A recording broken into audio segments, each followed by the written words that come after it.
Hello everyone, I am dietitian Ramya. Welcome to my YouTube channel.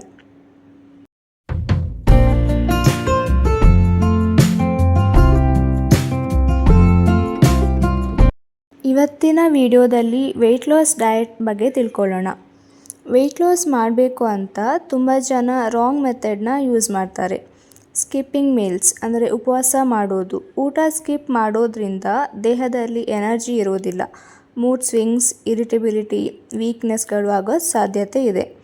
ಹಾಗೆಯೇ ದೇಹಕ್ಕೆ ಬೇಕಾದ ಪೋಷಕಾಂಶಗಳು ಸಿಗುವುದಿಲ್ಲ ಮತ್ತು ದೇಹ ರೋಗ ನಿರೋಧಕ ಶಕ್ತಿಯನ್ನು ಕಳೆದುಕೊಳ್ಳುತ್ತದೆ.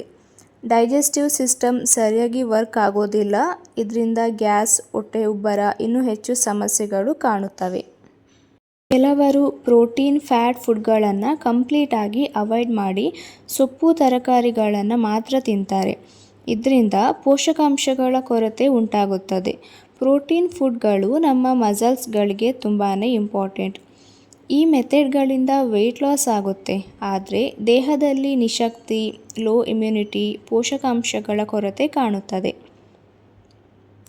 ಕೆಲವರು 2 ರಿಂದ 3 ತಿಂಗಳು ಡಯಟ್ ಫಾಲೋ ಮಾಡಿ ತೂಕ ಕಡಿಮೆ ಆದಮೇಲೆ ಡಯಟ್ ಫಾಲೋ ಮಾಡೋದನ್ನು ಬಿಡ್ತಾರೆ. ನಾರ್ಮಲಿ ಎಲ್ಲ ಫುಡ್ಗಳನ್ನು ತಿನ್ನೋಕ್ಕೆ ಸ್ಟಾರ್ಟ್ ಮಾಡ್ತಾರೆ. ಇದರಿಂದ ಅವರು ಎಷ್ಟು ಕೆಜಿಗಳನ್ನು ಲಾಸ್ ಮಾಡ್ಕೊಂಡಿದ್ದಾರೆ ಅದರ ಡಬಲ್ kg ಗೇಯ್ನ್ ಆಗುವ ಸಾಧ್ಯತೆ ಇದೆ.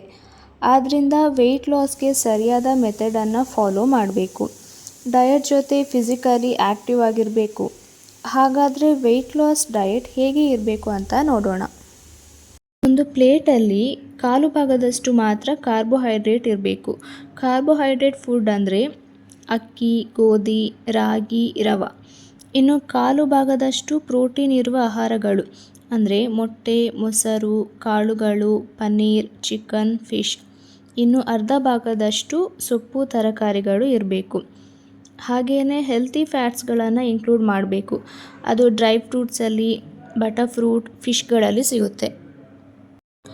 ನೀವು ನೋಡ್ಬೋದು, ಈ ಪ್ಲೇಟಲ್ಲಿ ಎಲ್ಲ ತರಹದ ಮ್ಯಾಕ್ರೋ ನ್ಯೂಟ್ರಿಯೆಂಟ್ಸ್ ಇವೆ.